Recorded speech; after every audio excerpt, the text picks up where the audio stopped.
பேரன்பு கொண்டு நாங்கள் பெரிதும் நேசிக்கின்ற என் தாய் தமிழ் உறவுகளே,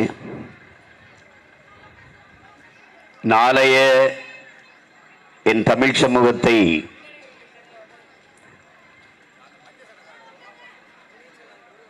எழுச்சியும் புரட்சியுமாக ஒரு வலிமைமிக்க வளமைமிக்க தமிழ் சமூகமாக மாற்றி படைக்க காத்திருக்கிற இளைய தலைமுறை புரட்சியாளர்களே, என்னிலும் இளைய என் உயிர் தம்பி தங்கைகளே, உங்கள் அனைவருக்கும் என்னுடைய அன்பும் வணக்கமும்.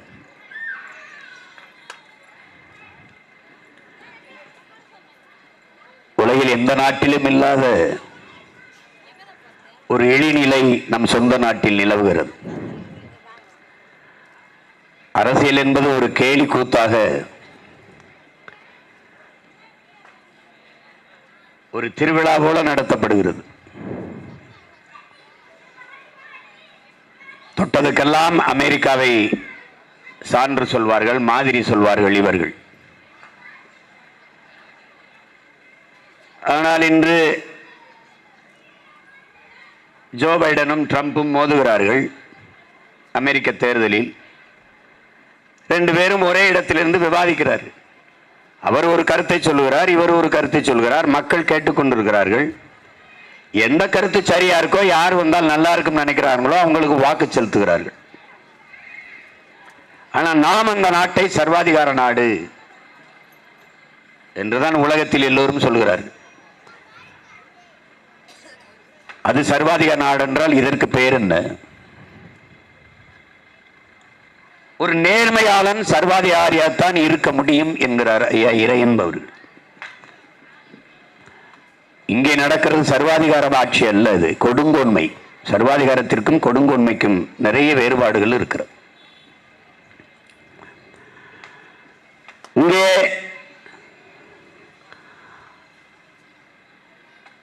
நீங்கள் எப்படி அரசியலை பார்க்க வேண்டும் என்றால், என் அன்பு உடன் பிறந்தார்கள், என் பேரன்பு மிக்க பெற்றோர்கள், இவர்களுடைய அரசியல் மக்களை அடர்த்தியான மீள முடியாத எழ முடியாத வறுமையில் வைப்பது. அந்த வறுமைக்கு ஒரு குழந்தை பிறக்கும், அதற்கு பெயர் அறியாமை. ஏன் அறியாமை வருகிறது? அதிகாலையில் இருந்து வேலைக்கு செல்கிறவன் மாலை பொழுது சாய வீட்டுக்கு திரும்புவான். செய்தித்தாள்களை படிக்க நேரம் இருக்காது, தொலைக்காட்சிகளை பார்க்க நேரம் இருக்காது, நாட்டு நடப்பை அறிந்து கொள்ள தெரிந்து கொள்ள வாய்ப்பு இருக்காது. தன்னை சுற்றி நடக்கிற புறச்சூழலை, எவன் எவ்வளவு கொள்ளையடித்தான், எவன் எவ்வளவு திருடினான், எவன் எவ்வளவு லஞ்சம் பெற்றான், எவன் எவ்வளவு ஊழல் செய்தான், எங்கே நமது வளங்கள் களவு போகிறது, மலையை வெட்டி யார் ஏற்றினால், மண்ணல்லி யார் வித்தது, எதுவுமே தெரியாது. அதை கவனிக்க நேரமில்லை. காரணம் வறுமை, பசி. உழைத்தால் தான் உணவு என்கிற ஏழ்மை வறுமை நிலையில் நிற்கிற என் இன மக்கள் தங்களை சுற்றி என்ன நடக்கிறது என்பதை அறிய முடியாத அறியாமை. இந்த வறுமைக்கும் அறியாமைக்கும் ஒரு குழந்தை பிறக்கிறது என் உடன் பிறந்தவர்களே, அதற்கு பெயர் மறதி. வறுமை, அறியாமை, மறதி, இது மூன்றும் இந்த அரசியல் தலைவர்களுக்கு முதலீடாக இருக்கிறது. இங்கே பேசிய என் தம்பி துரைமுருகன் கூட அன்று அப்படி சொன்னார்கள், இன்று இப்படி செய்கிறார்கள். என் பங்காளி வடிவேல் சொன்ன மாதிரி, அது வேறவாய், இது நாரவாய். இந்த கதையாக, எப்பா நீ நேத்து ஒன்று சொன்னியப்பா, இன்னைக்கு ஒன்று சொல்லுகிறியே என்று. சாதிய வேறுபாடுகள் கூடாது என்று திருமண விழாவில் பேசுவார்கள். ஐயா கலைஞர் அவர்களே பேசியிருக்கிறார்கள், சாதிய வேறுபாடுகள் கூடாது என்று. மாலை பொதுக்கூட்டத்தில், காலை திருமண விழாவில் பேசுவார், மாலை பொதுக்கூட்டத்தில் நான் தான் இந்த சாதிக்கு, உங்க சாதிக்கு இவ்வளவு இடஒதுக்கீடு கொடுத்தேன், நான் தான் உங்கள் சாதிக்கு இவ்வளவு இடஒதுக்கீடு கொடுத்தேன் என்று பேசுவார்கள். சாதி வாரியாக இந்த விக்கிரவாண்டி தொகுதியில் எந்த சாதிக்கு அதிக ஓட்டு, அந்த சாதி வேட்பாளருக்கு சீட்டு. இதுதான் இவர்களுடைய கோட்பாடு. இதை என் மக்கள் அறியாமையிலும் மறதியிலும் நேற்று ஒன்று பேசினார்கள், இன்னைக்கு ஒன்று பேசுகிறார்கள் என்று நினைவில் வைத்துக் கொள்ள முடியாத மறதி இருப்பதால் இவர்களுக்கு அது வசதியாகிறது. இதை இந்த அரசியல் தலைவர்கள் முதலீடாக வைத்து 60 ஆண்டுகளுக்கு மேலாக அரசியல் செய்து விட்டார்கள். பிறகு இவர்கள் அரசியல் கோட்பாடு என்ன? சாதி, மதம், சாராயம், பணம், சாப்பாடு, இதுதான் இவர்கள் கோட்பாடு. சாதிய உணர்ச்சியை தூண்டுவது, மத உணர்ச்சியை தூண்டுவது, சாராயம் கொடுப்பது, சாப்பாடு கொடுப்பது, பணம் கொடுப்பது, இதை தவிர வேற என்ன செய்திருக்கிறார்கள்? என்ன செய்திருக்கிறார்கள்? இதுவரை 60 ஆண்டுகள் ஆட்சியில் இந்த ஆட்சியாளர்கள் நிறைவேற்றிய திட்டங்கள் சலுகை, போனஸ், மானியம், இலவசம். இதை தவிர வேற ஏதாவது திட்டங்கள், மக்கள் நலன் சார்ந்த திட்டங்கள் எதுவும் இல்லை, எதுவுமே கிடையாது. எந்த உரிமை உனக்கு இருக்கிறது? இந்த நிலத்தில் இந்த மண்ணின் மகன் என்று நீ பெருமையோடு சொல்லிக்கொள்ள உனக்கு என்ன உரிமை இருக்கிறது? உனக்கென்று என்ன இருக்கிறது? உனக்கென்று என்ன இருக்கிறது? ஒண்ணுமில்லை. தெருவுக்கு 2 டாஸ்மார்க் இருக்கு, திரையரங்குகள் இருக்கு, புதிதாக படங்கள் வருது. குடிப்பாய், மயக்கத்தில் படம் பாப்பாய், திருப்பி வருவாய், மதுப்போதை, திரைக்கவர்ச்சி, இதிலேயே மூழ்கி சிந்திக்கிற திறனற்று போனாய், உழைக்கிற உடல் வலிமையற்று போனாய். நீ உழைப்பில் இருந்து வெளியேறினாய். அந்த வேலைக்கான தேவை அப்படி இருக்கிறது. வட இந்தியர்கள் வந்து நிறைத்து விட்டார்கள். 1.5 கோடி பேர் இங்கே இறங்கி இங்கே வாக்குரிமை பெற்று குடும்பத்தை பெற்று குடியேறிவிட்டார்கள். ஏற்கனவே உன் நிலத்தை நீ பிறமொழியாளர்களிடத்தில் பறிகொடுத்து விட்டு சொந்த நிலத்தில் உரிமை இழந்து அடிமையாக நிற்கிறாய். உனக்கென்ற அரசியல் வலிமை கிடையாது, அரசியல் அதிகாரமும் கிடையாது. உன்னால் இன்றும் மனு கொடுக்க முடியும், போராட முடியும், ஆர்ப்பாட்டம் செய்ய முடியும், எது ஒன்றையும் தீர்மானிக்க முடியாது, எந்த உன் பிரச்சனைக்கும் தீர்வு காண முடியாது. ஏனென்றால் உனக்கென்று தலைவர்கள் கிடையாது, உனக்கென்று அதிகாரம் கிடையாது. அதை நன்கு விளங்கிக்கணும். முதலில் என் அன்பு தம்பி தங்கைகள், அரசியல் என்பதை நீங்கள் எப்படி பார்க்கிறீர்கள்? இவர்கள் செய்கிறதா? வாக்குக்கு ஓட்டுக்கு காசு கொடுப்பது, வாழ்க ஒழிக கோஷம் போடுவது, தலைவர்களின் காலில் விழுவது, அவர்களுடைய படங்களை சட்டப்பையில் வைத்துக் கொள்வது,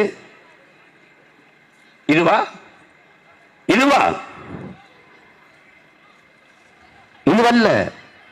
அரசியல் என்பது ஒரு வாழ்வியல். உலகெங்கும் பல்வேறு ஒடுக்கப்பட்ட அடிமைப்படுத்தப்பட்ட தேசிய இனங்கள் அரசியல் புரட்சி செய்து உரிமை பெற்று விடுதலை பெற்று பெருமையோடு வாழ்கிறது. அவன் அரசியலை புரட்சிகர மாற்றினான், மக்கள் ஜனநாயக புரட்சியாக மாற்றி வென்றான். ஆனால் அப்படி இங்க இல்ல. உனக்கு கற்பிக்க ஆள் இல்லையா? கற்பித்தார்கள்.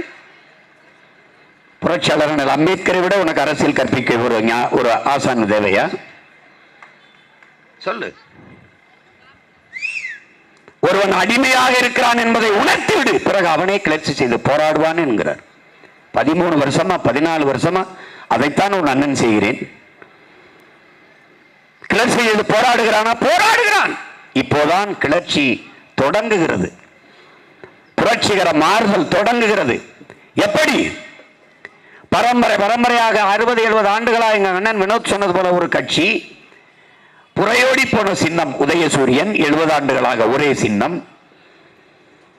பேரங்க அண்ணா என்கிற பெருந்தகை தொடங்கியது. தந்தை பெரியாரிடம் இருந்து பிரிஞ்சு வந்து 11 பெரும் மேதைகள் எல்லாம் தேர்ந்து திராவிட முன்னேற்ற கழகம் என்ற ஒரு இயக்கத்தை தொடங்கி, அன்றைக்கு ஒரே கட்சி தான் காங்கிரஸ்.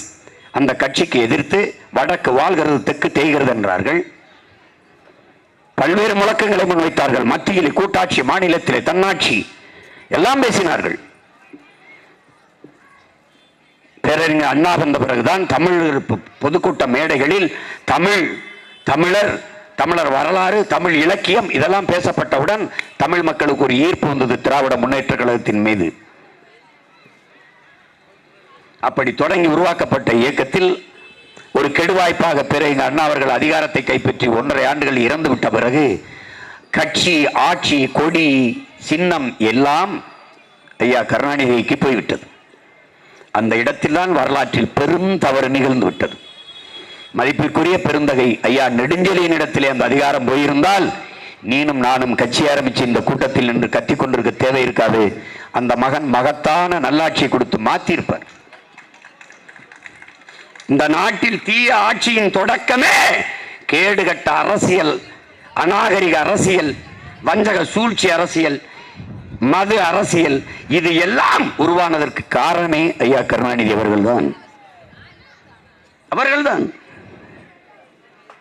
பெண்ணிய உரிமை பேசுவார்கள், பெரியாரை பேசுவார்கள், பொதுக்கூட்ட மேடைகளிலே கொச்சையாக பச்சையாக பெண்களை, எதிர்கட்சி தலைவர்களை, குடும்பங்களை பேசுவதற்கென்றே பேச்சாளர்களை வைத்திருந்த கட்சி திமுக தான். நாகரிகமாக நடந்து வந்து கொண்டிருந்த அரசியல் அநாகரிக பாதைக்கு திருப்பிய பெருந்தகையே ஐயா கருணாநிதி அவர்கள் தான். அங்குதான் வரலாற்றில் பெரும்பிழை நிகழ்ந்து விட்டது. நாம் அரசியலை எப்படி பார்க்கிறோம்? அறிவியல் புவியியல் போல என் உடன் பிறந்தவனே, அரசியல் என்பது ஒரு வாழ்வியல். நீ பிறந்ததிலிருந்து இறக்கிற வரை உன் வாழ்வில் எல்லாவற்றையும் தீர்மானிப்பது அரசு. அந்த அரசை தீர்மானிப்பது அரசியல். உன் பிறப்பு சான்றிதழ் வாங்குவதிலிருந்து இறப்பு சான்றிதழ் வாங்குவது வரை எல்லாவற்றையும் தீர்மானிப்பது அரசு அதிகாரம். அந்த அதிகாரத்தை தீர்மானிக்கிற இயல் அரசியல். இந்த கோயிலில் 5 வேளை பூஜை நடக்க வேண்டும், இந்த கோயிலில் அன்னதானம் நடக்க வேண்டும், இந்த மருத்துவர் இந்த மருத்துவமனை, இந்த ஆசிரியர் இந்த கல்லூரியில் வேலை பார்க்க வேண்டும், இந்த காவல்துறை அதிகாரி இந்த காவல் நிலையத்தில் வேலை பார்க்க வேண்டும், இந்த மாவட்ட ஆட்சியர் இந்த மாவட்டத்தில் ஆட்சி செய்ய வேண்டும், இந்த மாவட்ட ஆட்சியர் அந்த மதுக்கடைகளுக்கு அந்த மது விற்பனை கழகத்திற்கு அதிகாரியா இருக்க வேண்டும், இவர் கூட்டுறவு சொசைட்டிக்கு அதிகாரியா இருக்க வேண்டும். இதையெல்லாம் தீர்மானிப்பது அரசு. அந்த அரசை தீர்மானிப்பது அரசியல்.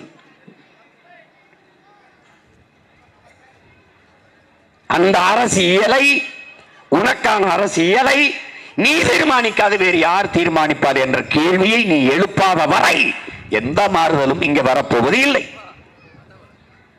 இதை நன்கு விளங்கிக்கணும். நீ அரசியல் வேண்டாம் என்று நீ விலகி நிற்கலாம், ஆனால் அரசியல் உன்னை விட்டு ஒருபோதும் விலகாது என்கிறான் அரிஸ்டாட்டில். அரசியல் வேண்டாம் என்று நீ விலகி நின்றால் நீ யாரை அறிவிருக்கிறாயோ அவனுடைய ஆட்சியின் கீழே வாழ நேரிடும் என்கிறான் பிளாட்டோ. அரசியல் என்ற எண்ணம் இல்லாதவன் மனிதனாக இருக்க முடியாது என்கிறார் அண்ணல் காந்தியடிகள். ஒவ்வொரு மனிதனின் ஒவ்வொரு வார்த்தையிலும் அரசியல் பிறக்கிறது என்கிறான் புரட்சியாளர் லெனின். ஒவ்வொரு மனிதனின் வார்த்தையிலும் என்னென்ன அரசியல்? கொஞ்சம் தள்ளுங்க, நான் போகணும், கொஞ்சம் தள்ளுங்க, வழிவிடுங்க, அரசியல். நான் பேசிட்டு இருக்கும் போது ஏன் குறுக்க பேசுறீங்க? அரசியல். எங்க ஊருக்கு ஏன் தண்ணி தர மாட்டேங்கிறீங்க? அரசியல். எங்க ஊருக்கு சாலை சரியாக இல்லை, அரசியல். பெருந்தலைவர் காமராஜர் இடத்திலே அரசியல் என்றால் என்ன என்று ஊடகவியலாளர்கள், பத்திரிகையாளர்கள், இதழியாளர்கள் கேட்கிற போது, அதுவா தம்பி, இந்த சனம் தண்ணி வரல, எனக்கு குடத்தை வச்சு தெருவில் போராடிக்கிட்டு இருக்கு, நான் என்னன்னு கேட்க போய்கிட்டு இருக்கேன், இதுதான் அரசியல் என்றார். அதுதான் அரசியல். இதையெல்லாம் நீ கற்றுக்கொள்ளாமல் என் உடன் பிறந்தவனே, உன் அண்ணனுக்கு ஓட்டு போட்டு ஒரு பயனும் இல்லை. அறிவை தேடி ஓடுங்கள், நாளைய வரலாறு உங்கள் நிழலை தேடி ஓடி வரும் என்கிறார் புரட்சியாளர் அண்ணல் அம்பேத்கர். நீ கற்றுக்கொள், அதுதான் கற்பி, ஒன்று சேர் புரட்சி செய்கிறார். முதல்ல கற்பி, கற்றுக்கொள், கற்பி, கற்றவை பற்றவை, தீயவை தீயவை. முதல்ல எதுக்கு உங்க பிள்ளைகள் கத்திக்கொண்டிருக்கோம்? உன் உடன் பிறந்தவர்கள், உன் அண்ணன் தம்பிகள், உன் அக்கா தங்கைகள் ஏன் கத்துக்கிறோம் அதை கவனி. நீ அப்புறமா ஓட்டு போடு, எவனுக்க போடல, இத்தனை வருஷம் போடல, போட்டா போடு, போடலைன்னா போ, ஆனா தெரிஞ்சுக்கிட்டு போடு. என்ன செய்யறோம், எதுக்காக செய்யறோம் தெரிஞ்சுக்கிட்டு போடு. ஏன் போட்டாய் சீமானுக்கு, ஏன் போட்டாய் அவன் தங்கை அபிநயா பொன்னிவளவனுக்கு, எதற்காக மைக் சின்னத்தில் ஓட்டு போட்டாய் என்று கேட்டால் இதற்காக போட்டேன் என்று சொல்வதற்கான அறிவும் ஞானமும் உனக்கு இருக்கணும்.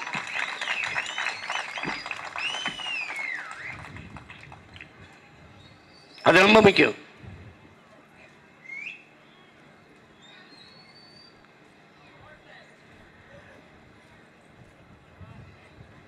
அரசியல் வேண்டாம் என்று நீ விலகி நிற்பது என்பது வானமே இல்லாத பூமியில் நான் வாழப்போகிறேன் என்பதற்கு ஒப்பானது. மனித உடலில் இருந்து உயிரை பிரிப்பதும் மனித வாழ்வில் இருந்த அரசியலை பிரிப்பதும் இரண்டும் ஒன்றுதான். இப்ப தெரியுத அரசியல்னா நீ இந்த கேடுகட்ட கூட்டம் செய்யறது அரசியல் நினைச்சுக்கிட்டு இருக்காத. இவங்களை ஒழிக்கிறதுக்கு தான் உண்மை, ஒழிப்பதுதான் உண்மையான அரசியல். நீ நினைப்ப ஊழல் லஞ்சத்தை ஒழிக்கணும், ஒழிக்கணும், முதல்ல அதுக்கு இவங்களை ஒழிக்கணும்.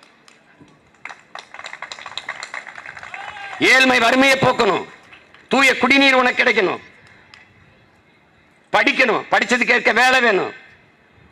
இவன் தருவார்களா? மாட்டார்கள், மாட்டார்கள். 13 ஆண்டுகளாக கத்துறேன் உன் அண்ணன். நான் ஆட்சிக்கு வந்து எப்படி ஆட்சி செய்வேன் என்று, நாம் தமிழர் கட்சி எப்படி அரசாளும் என்று 2016 தேர்தலில் ஒரு புத்தகம் வெளியிட்டேன். தேர்தல் அறிக்கை இல்லை, ஆட்சியின் செயல்பாட்டு வரைவு. மக்கள் அரசு .com ஒன்று இருக்கு, படித்த தம்பி தங்கைகள் தட்டி பாருங்க. கல்வியை எப்படி கொடுப்பேன், மருத்துவத்தை எப்படி கொடுப்போம், நீரை எப்படி தேக்குவோம். எங்க கோட்பாடு ரொம்ப பெரிதல்ல என் உடன் பிறந்தவர்களே. வயிறு, உயிர், முதல்ல நீர், வயிர், உயிர், அறிவு, பயன், வளர்ச்சி, இதான் எங்க கோட்பாடு. நீர்னா நீரின்றி அமையாது உலகு எனின் யார் யாருக்கும் வானின்றி அமையாது ஒழுக்கு. வள்ளுவ பெருமகனார். மண்ணில் என்ன தோன்றக்கூடும் மழை இல்லாத போது, மனிதனோ மிருகமோ தாயில்லாமல் ஏது. கவியரசு கண்ணதாசன்.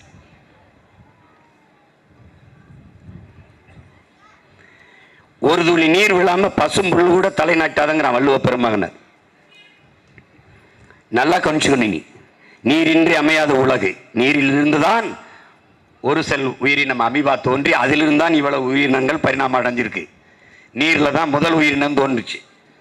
நீர் இல்லைன்னா ஒன்றும் இல்லை. நீ இல்லை, நான் இல்லை, புல் இல்லை, பூண்டு இல்லை, ஆடு இல்லை, மாடு இல்லை, ஒன்றும் கிடையாது. அப்ப நீர் வள பெருக்கம், நீர் மேலாண்மை. இது யாரையாவது திமுக காரனை பேச சொல்றா? நீர் மேலாண்மை என்னன்னு பேச சொல்லு. 950 மில்லிமீட்டர் 4500 டிஎம்சி உனக்கு ஆண்டுதோறும் மழை. 1500 டிஎம்சி தான் பயன்பாட்டில் இருக்கு. மீதி எங்க போகுது? கடல்ல போகுது. உங்க அண்ணன் முதலமைச்சர், சீஃப் மினிஸ்டர் ஆஃப் தமிழ்நாடு, அந்த மீதி இருக்கிற தண்ணியை தேக்கிறதுக்கான ஏற்பாடு. ஒரு சொட்டு தண்ணி கடலுக்குள்ள போகாது. இப்போ என்ன பண்ணணும்? எனக்கு தேவையானது தேய்க்கணும். நீர் மேலாண்மை எப்படி இருக்கணும்? அணை கட்டக்கூடாது. நம் முன்னோர்கள், நம் பாட்ட கரிகால் பெருவள சோழன் அணை கட்டல, தடுப்பணை கட்டினான். தடுத்து அங்கேயே தேக்குவதல்ல, தேக்கிட்டு மேலே ஏறுது, ஓவர் ஃப்ளோ. அது நிறைஞ்சு அடுத்தடுத்து ஓடும். அங்க ஒரு அணை, அது நிறைஞ்சு அடுத்தடுத்து ஓடும். இது எந்த மாதிரியான நீர் மேலாண்மை? அன்பு தம்பி தங்கைகளே, கடல் தாய், சூரியன் தந்தை, இருவருடைய இணைவிலே நீராவியாகி, அப்படி நீராவியாகி மேல போகுது. அப்படியே குளிர்ந்து மேகமா மாறுது. அது உடனே மேகமா ஆவதில்லை என் உடன் பிறந்தவனே. ஏனென்றால் கணம் குறைவா இருக்கு, அடர்த்தி குறைவா இருக்கு. அப்ப என்ன செய்யுது? மனித உடலின் வேர்வை, விலங்குகள், பறவை, பட்சிகளின் வேர்வை, மரங்களின் வேர்வை. மரங்களுக்கு வேர்க்குமா? வேர்க்குது. வேர்க்காத மரங்கள் இருக்கா? இருக்கு. யூக்கலிப்டஸ்ங்கிற தைல மரமும் சீமக்கருவேலைங்கிற அந்த கருவ மரமும் வேர்க்காது. அது சமூக நல காடுகள் அல்ல, கேடுகள். அது என்ன செய்யும்? காற்றில் மிதந்து வருகிற ஈரப்பதத்தை உறிஞ்சி விடும், மேகமாக உருவாக விடாது. அதனாலதான் அந்த சனியை அழிக்கணும், ஒழிக்கணும்னு நினைக்கிறோம். அப்ப எப்ப மேகமாகுது? இந்த நீராவியல், மனித உடல் வேர்வை, பறவை வேர்வை, விலங்கு வேர்வை எல்லாம் போய் அதோட சேருது. அப்பவும் அது கணம் பெற மாட்டேங்குது, அடர்த்தி ஆக மாட்டேங்குது. காற்றிலே மிதந்து கொண்டிருக்கிற கரி, தூசி எல்லாம் சேர்ந்து மேகமாக உருவெடுக்குது. அந்த மேகத்தை காற்று தள்ளி கொண்டு போகுது. தள்ளி கொண்டு போவதை தடுத்து நிறுத்தி ஸ்டாப் அப்படி நிறுத்துறது யார்? மலை. மலை முகடுகள். மலை மேலே, மலை 3000 அடி உயரத்தில் இருக்கு, அதுக்கு மேலே 300-400 அடி உயரத்தில் இருக்க மரங்கள். எங்கே குளிர்ச்சியாக இருக்கிறதோ அங்கே மேகம் மலையை கொட்டிடும். குளிர்ச்சி இல்லை என்றால் திரும்பி வந்து கடல்ல கொட்டிடும். இதுதான். அப்படி கொட்டுகிற மலையை அப்படியே உடனே கீழே இறங்கி ஓட விடாம மரம் தன் இலையில், வேர்களில் அப்படி பிடிச்சு வச்சுக்குது. இலையை கொட்டி கொட்டி கொட்டி கொட்டி வேர்களை மக்கி அது மண்ணாக புது வடிவம் பெற்றுகிறது. நீரை தேக்கி வைத்துக் கொள்ளுது தன் உணவுக்கு. அங்கிருந்து உருண்டு ஓடி வரதை கிராஸ்லேண்ட், புல்வெளி, அந்த சமவெளியில் இருக்க புற்கள் தன்னுடைய உணவு தேவைக்கு தேக்கி வச்சுக்கிறது. அங்கிருந்து ஓடி வருவதை சோலை காடுகள் என்று அடர்ந்த புற்கள் இருக்கு, அது தன் உணவு தேக்கி வச்சுக்கிறது. ஒரு புலி செத்து போனால் 26,000 மனிதர்களுக்கான குடிநீர் தட்டுப்பாடு வருதுங்கிறான். ஒரு புலிக்கு 26,000 மனிதனுக்குமான குடிநீருக்கு என்ன சம்பந்தம் இருக்கு நீங்க கேட்கலாம். அந்த சமவெளியில் இருக்கிற புற்களை வரையாடுகளும் மானும் காட்டு எருமைகளும் மாடுகளும் எல்லா விலங்குகளும் சாப்பிடுகிறது. அப்படி என்றால் மொத்த புல்களையும் அது உணவுக்காக தின்று விட்டால் அங்கே நீரை தேக்கி வைக்கிற ஆட்கள் இல்லை. அப்ப மானோ வரையாடோ திங்க விடாமல் புலி தாக்கி அடிக்கும் போது அதை அந்த மானை கொல்லும் போது, அந்த காட்டெருமையை கொல்லும் போது, அந்த வரையாடுகளை கொல்லும் போது புல் பாதுகாக்கப்படுது, நீர் தேக்கப்படுகிறது. 20,000 நிலத்திலே வாழ்கிற 20,000 மக்களுக்கான குடிநீர் அங்கே சேமிக்கப்படுது. இது உயிரியல் சுழற்சியின் உடன் பிறந்தவனே. இதை ஓட்டுக்காக நிற்கிறவன் உனக்கு கற்பிக்க மாட்டான், நாட்டுக்காக நிற்கிறவன் உடன் பிறந்தவன் தான் இதை கற்பிப்பேன். ஓட்டுக்காக நிற்கிறேன் இருட்டு வீட்டுகள் திருட்டுக்கொள்ளி பிடிக்கிற மாதிரி எத்தனை ஓட்டு? 5 ஓட்டுக்கு 15,000. இன்னும் 5 நாள் கழிச்சு ஓட்டுக்கு 20,000 வருதா இல்லையான்னு மட்டும் நிம்பாரு. ஓட்டுக்கு 20,000 உனக்கு வாங்கி கொடுத்துட்டு தான் நான் இந்த ஊரை விட்டு போவேன். இப்பதானே ஆரம்பிச்சிருக்கேன். என்னை இவங்களால சமாளிக்கவே முடியாது. ஓட்டுக்கு 20,000 கொடுக்கத்தான் தான் போவேன். கொடுத்தாச்சா கேட்பேன், தம்பி வாங்கிட்டாடா 20,000? ஓகே, அதுக்கு மேல உன் விருப்பம். என்னடா எல்லா குற்றத்திற்கும் எல்லா தவறுக்கும் பரிகாரம் சொல்றானடா. திருட்டு பைய காசை நம்ம கொடுக்குறேன், அந்த காசை வாங்கிட்டு உண்டியல்ல ஒரு 50 காசை போடுறா, 1 ரூபாயை போடுறா. ஆத்தா அவன்கிட்ட ஓட்டு போடுறேன்ட்டேன், மன்னிச்சுக்க, இந்தா உனக்கு நான் செஞ்சது தப்புனா மன்னிச்சுக்க. இவங்க இந்த பாவிகளுக்கு ஓட்டு போட முடியாது, போடா உண்டியல்ல நேர்ந்துக்கிட்டு 1 ரூபாய் 5 ரூபாயை போட்டு திருப்பி வந்து மைக்கு ஓட்டை போட்டு போடா. என்ன வருதுன்னு பாரு, ஒன்றும் வராது. நீ நல்லவனை ஏமாத்தினா குற்ற உணர்வு இருக்கலாம். அயோக்கிய பைய, திருட்டு பைய, கேடு கட்டவனை ஏமாத்தினா நீ ஏண்டா பயப்படுற? அது உனக்கு பெருமை தான். அப்ப என்ன வருது? அங்க இருந்து உருண்டு வருகிற துளிகள் அருவியாக கொட்டுது, அருவி ஆறாக பெருக்கெடுத்து ஓடுது. அது எங்க உண்டி விட்டுறணும்? தாய்கிட்ட விட்டுறணும், கடல்ல சேர விட்டுறணும். அதுக்கு எப்படி முறை? பசுமாடு நம்ம பால் கறக்கணும், கண்ணுக்குட்டி அங்க கட்டியிருப்போம், அவுத்து விடுவோம். அது போய் மாரில் முட்டினோடனே அந்த மாட்டுக்கு, பசுமாட்டுக்கு ஒரு புள்ளையோ வைக்கலையோ போட்டுருவோம். அவர் சாப்பிட்டுட்டு இருப்பாரு, தன் கண்டுதான் பால் குடிக்கிறது என்ற அதே உணர்வுல இருக்கும் பசு. பாலை விட்டுரும், 2 முட்டி லேசா அதை சப்ப விட்டு குடிக்க விட்டு கண்ணுக்குட்டியை பிடிச்சி இங்க கட்டிடுவோம், பாலை கறப்போம். அது நினைக்கும் கண்ணுக்குட்டி தான் குடிக்குதுன்ட்டு. ஆனா நீ என்ன சொல்லுவ? பசு பால் தரும், காக்கை வடையை திருடி விட்டதும்ப. நீ தான்டா பாலை திருடுற பரதேசி, நீ தான் பாலை திருடுற. அதுக்கு உனக்கு பால் கறக்கல, கண்ணுக்குட்டிக்கு தான். ஆனா நீ எடுத்துக்கிட்டு என்ன செய்யற? உனக்கு ஒரு மனச்சான்று இருக்கு, கடைசியா கொஞ்சம் வச்சுட்டு கண்ணுக்குட்டி அவுத்து விட்டுற. எப்படி? கண்ணுக்குட்டி அவுத்து விட்டுற, தாய்கிட்ட சேர விட்டுற. இதாண்டா நீர் மேலாண்மை. எப்படி பண்ணணும்? கடல்ல இருந்து தாயிலிருந்து வந்ததில்ல, உனக்கு தேவையானதை நீ எடுத்துக்கிட்டு திருப்பி தாயிடத்திலேயே அந்த ஆறை, அந்த நதியை சேர விட்டுறணும். இதான் உன் பண்டை தமிழ் முன்னோர்கள், உன் இன மூத்தோர்கள் செய்த மேலாண்மை. அதான் நம்ம பாட்டன் கரிகாலன் செஞ்சான். இப்ப நான் என்ன செய்யறேன்? உங்க அண்ணன் அதே இதை இப்ப காவிரியில ஒரு அணையை போட்டான், அங்க முல்லை பெரியாற்றில் ஒரு அணையை போட்டான். அந்த இடத்தில் மட்டும்தான் நீர் தேங்கும், நிலத்தடி நீர் உயரும். மற்ற இடங்களில் நதி இறந்து போகும். அந்த ஆறை நம்பி இருக்கிற மற்ற உயிரினங்கள், ஆற்று கரையில் இருக்கிற புல்லு பூண்டு மரம் செடி கொடி எல்லாம், நத்தை நண்டு எல்லாம், புழுக்கள் பூச்சிகள் எல்லாம் செத்து போகும். அப்ப என்ன பண்ணணும்? ஓட விடணும். அப்ப என்ன செய்யணும்? நதி ஓடி வருது, அணையை கட்டாத, படக்குன்னு திருப்பு. 200 ஏக்கர்ல ஏறி நிறைச்சுக்க, படக்குன்னு திருப்பு. 3000 ஏக்கர்ல ஏறி நிறைச்சுக்க, படக்குன்னு திருப்பு. 500 ஏக்கர்ல ஏறி கம்மா நிறைச்சுக்க. உனக்கு தேவையானதை எடுத்துக்கிட்டு கடைசியா கண்ணுக்குட்டி அவுத்து தாய்ப்பாசுகிட்ட விட்ட மாதிரி இந்த நதியை கொண்டு கடல்ல விட்டணும். இதுதான் நாம் கடைபிடிக்க வேண்டிய நீர் மேலாண்மை என்பதை அறிவார்ந்த தமிழ் சமூக மக்கள் புரிஞ்சுக்கணும். நீ என்ன பண்ற? கொழுப்படுத்து போய் எந்த நீர் தேக்கத்தையும் உருவாக்குறதுல, இருக்கிற நீர் தேக்கத்தில் ஆக்கிரமிச்சு வீடை கட்டிவிட்டு எல்லாத்தையும் பண்ணிவிட்டு வித்துவிட்டு கூறு போட்டு பிளாட் ஆக்கிவிட்டு நீரின்றி அமையாது உலக என்று பாடிய வள்ளுவ பெருமகனா இருக்க ஏரியை தூத்துத்தான் வள்ளுவர் கோட்டம் கட்டியிருக்காங்க. ஏரியாவுக்கு பேர் என்ன? லேக் ஏரியா. லேக் எங்கயா? அப்படிப்பட்ட மேதைகள்கிட்ட நீ நாட்டை கொடுத்துட்ட. அப்ப நீர் நீர்வள பெருக்கம். நீரை பெருக்க வேணா அடுத்த என்ன வேலை? பசி, வயிறு. வயிறுக்கு என்ன பண்ணுவ? வயிறுக்கு என்ன பண்ணுவ? வேளாண்மை செய்யணும். சோறுக்கு என்ன பண்ணணும்? வேளாண்மை செய்யணும். யார் செய்யறா? நீ வெக்கப்படுற. ஆதியில் நீ செய்ததே அந்த வேலை தான். முதல்ல ஆடு மாடு வளர்த்த, வேட்டையாடி சாப்பிட்ட, அப்புறம் ஆடு மாடு வளர்த்த, அப்புறம் வேளாண்மை செய்த. உனக்கு தெரியுமா? இவன் சொல்லுவான், கல் தோன்றி மண் தோன்றா காலத்தை வாளோடு முன்தோன்றிய மூத்த குடி முன்தோன்றிய முன்தோன்றிய மொழி தமிழ் அப்படின்னு பழம்பெருமே பேசிருக்காங்க. அது அப்படி இல்லை. கல் தோன்றிட்டது, மலை குறிஞ்சி, குறிஞ்சி நிலம் தோன்றிட்டது. ஏன் குறிஞ்சி?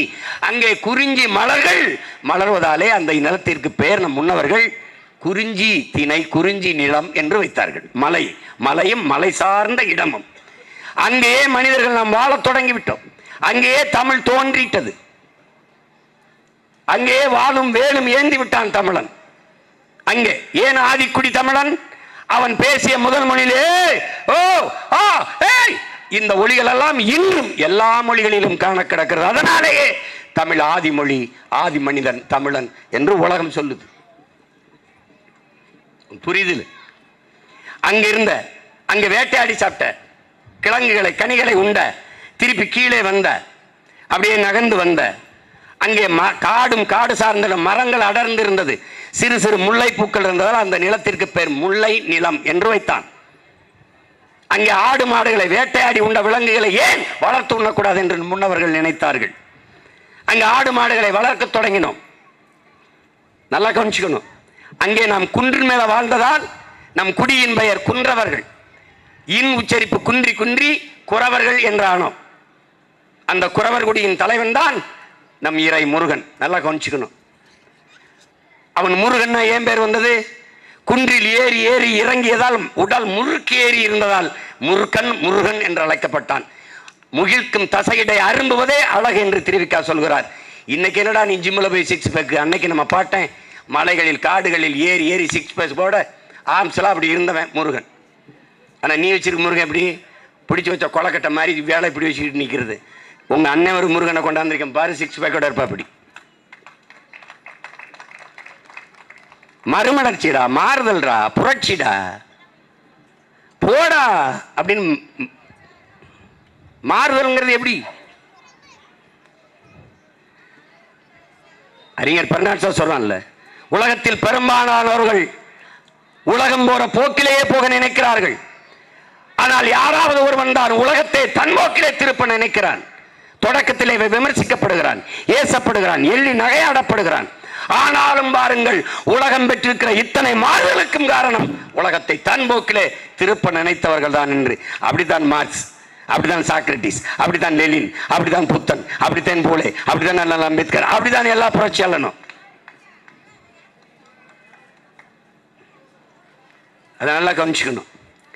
அங்க முல்லை திணைத்துக்கு வந்த ஆடு மாடு மேய்ச்ச. உனக்கு தெரியுமா? முதல்ல எழுத்து வரல, எண்ணுதான். ஆடு மாடுகளை எண்ணுவதற்கு எண்களை கண்டுபிடித்தவன் நம் இனம் முன்னோன். எப்படின்னு எப்படி சொல்ற? வள்ளுவ பெருமானார் எழுதும் போது எழுத்தன்ப என எண்ணன்ப என்று தன் குரலை தொடங்கலவர். எண்ணன்ப என எழுத்தன்ப இவ்விரண்டும் கண்ணன்ப வாழும் உயிருக்குன்னு எழுதுறார். ஏன் என்னை முதல்ல வச்சாரு? எண்ணு முதல்ல தோன்றிருச்சு எழுத்துக்கு முன்னே. எழுத்துகள் தோன்றுவதற்கு முன்பே எண்கள் தோன்றிவிட்டது. அந்த நிலத்தில், குறிஞ்சி நிலத்தில் வாழ்ந்தவன் குன்றவன் குறவன். அடுத்த நிலத்தில் வாழ்ந்தவன் ஆயன், கோன். ஏன் கோன்? அந்த குடிகளின் தலைவன் கையிலே ஒரு கோலை கொடுத்தார்கள், அதனால் அவன் கோன். கோன் என்றால் அரசன் என்று பொருள். நாம் மேய்ப்பர்கள், ஆயர்கள். இன்றும் கிறிஸ்துவத்தில் நல்ல மேய்ப்பன் இயேசு என்று சொல்கிறார்கள், ஆயர் என்று சொல்கிறார்கள். இன்னும் பிசப்புகளை தமிழிலே ஆயர்கள் என்றுதான் சொல்கிறார்கள். ஆயர்கள். அடுத்து கீழே இறங்குகிறோம். வயலும் வயல் சார்ந்த இடமும். அங்கே மருத மரங்கள் அதிகமாக இருந்ததால் அந்த நிலத்தின் பெயர் மருத நிலம். அங்கே நீரை கண்டோம், குளித்தோம், நாகரிகம் அடைந்தோம், நிலைத்து வாழலாம் என்ற எண்ணத்தை கொண்டோம். அங்கே வேளாண்மை செய்யலாம், ஏன் உணவுப் பொருட்களை விளை வைத்து சாப்பிடக்கூடாது என்று முடிவெடுத்தோம். அந்த இடத்திலே உணவுக்கு பயன்படுத்த நாம் வளர்த்த மாடுகளை காட்டு விலங்கை வீட்டு விலங்காக மாற்றுவதற்கு போராடினோம். செல்லமாக அந்த விலங்குகளில் திமிழோடு ஏறி ஏறி விளையாண்டு அன்போடு ஆற தழுவி தழுவி தழுவி தழுவி நம் வயப்படுத்தி வீட்டு விலங்காக மாற்றினோம். அதில் இருந்து வந்ததடா ஏறு தழுவுதல், விஜயநகர பேரரசு இந்த நாயக்க மன்னர்கள் ஆளும் போது கொம்பிலே சல்லிக்காசை கட்டிவிட்டதால் அது சல்லிக்கட்டு என்று ஆறதை ஒழிய உண்மையிலேயே மரபு விளையாட்டு ஏறுதழுவுதல் தான். சங்க இலக்கியத்திலே பாட்டு, கொள்ளேற்ற கோலஞ்சுவானை மறுமையும் புள்ளாலே ஆய மகன், காலை அடக்க அஞ்சுகிற ஒரு ஆண்மகனை அடுத்த பிறப்பிலும் திருமணம் செய்ய ஆயர் மகள் விரும்ப மாட்டாள் என்பது சங்க இலக்கிய பாடல். நல்லா கவனிச்சுக்கணும். அப்ப நீ வேளாண்மை செய்யற, அங்கதான் கலை, இலக்கியம், பண்பாடு, அரசாட்சி, அங்கதான் வழிபாடு எல்லாம் வருகிறது. அங்கதான் நாம் பாண்டியர்களானோம். நிலம் பள்ளமாக இருந்ததால் நாம் எல்லோரும் பல்லர்கள் என்று அழைக்கப்பட்டோம். அது குடிப்பெயர் அல்ல, காரண பெயர். குடிப்பெயர் வேளாண்மை செய்ததால் நாம் வேளாளர்கள். முதல் திணை குறவர், இரண்டாவது திணை வேளாளர். இடையிலே வாழ்ந்ததால் இடையர்கள் என்று அழைக்கப்பட்டமே ஒழிய அது குடிப்பெயர் அல்ல, காரண பெயர். இடைநிலத்தில் வாழ்ந்ததால் குடிப்பெயர் கோன் ஆயர் என்பது அறிவார்ந்த தமிழ் சமூக தம்பி தங்கைகள் புரிஞ்சுக்கணும். அதுக்கு கீழே வருகிறோம் கடல். கடலும் கடல் சார்ந்த இடமும். அங்கே மீன் பிடித்தோம், மீனவர்கள் என்று அழைக்கப்பட்டோம். அது காரண பெயர், குடிப்பெயர் அல்ல. குடிப்பெயர் என்ன? பறந்து கடல் பரப்பு இருந்ததால் அங்கு வாழ்ந்த நாம் பரதவர்கள் என்று அழைக்கப்பட்டோம். அதான் குடிப்பெயர். மீனை பிடிக்கிறதுனால நீ மீனவன்ட்ட, இந்த பாலை வைக்கிறதுனால பால்காரங்கிறீல, குப்பையல்னால குப்பைக்காரன் பண்ணி, குப்பையை மாடியிலிருந்து கொட்டின இந்த வெண்ணெய் நல்லவர், குப்பையை அல்ல வந்தவர் குப்பைக்காரர். நீ தான்டா குப்பைக்காரப்பைய, நீ தான் குப்பையை போட்ட, நீ தான் குப்பைக்காரப்பைய. காய்கறி விற்க வரவர் காய்கறிக்காரரு, பால் விற்க வரவர் பால்காரரு, தபால் கொடுக்க வர்ற தபால்காரரு, குப்பையை அல்ல வர்றவர் குப்பையக்காரரு, குப்பையை போட்டவர் பெரிய வெங்காயம். ஏய் பைத்தியக்காரப்பையில் இல்லை. இதுதான் பசு பால் தரும், காக்கை வடையை திருடி விட்டது. காக்கை திருடலடா, நீ தாண்டா பசு மாட்டு பாலை திருடின. வசதிக்கு சொல்லி வச்சுக்கிறதா. இப்ப என்ன புரியுது? என்னை கண்டுபிடித்தவனே நம் முன்னவர்கள் தான். நல்லா கவனிச்சுக்க. நீ முதல்ல நீ ஒரு பெருமைக்கு வா, நீ யார் நமது தெரிஞ்ச ஒரு திமிருக்கு வா, அப்பதான் நிமிர்வ. இல்லைன்னா உதயநிதியெல்லாம் தலைமை இருக்க தயாராவியா நீ சொல்லு. அதை விட அதுல இருக்கிறவன் சொல்றான், இன்ப நிதியை எவன முதலமைச்சரா பார்த்துட்டு சாகனம்ன்றான்.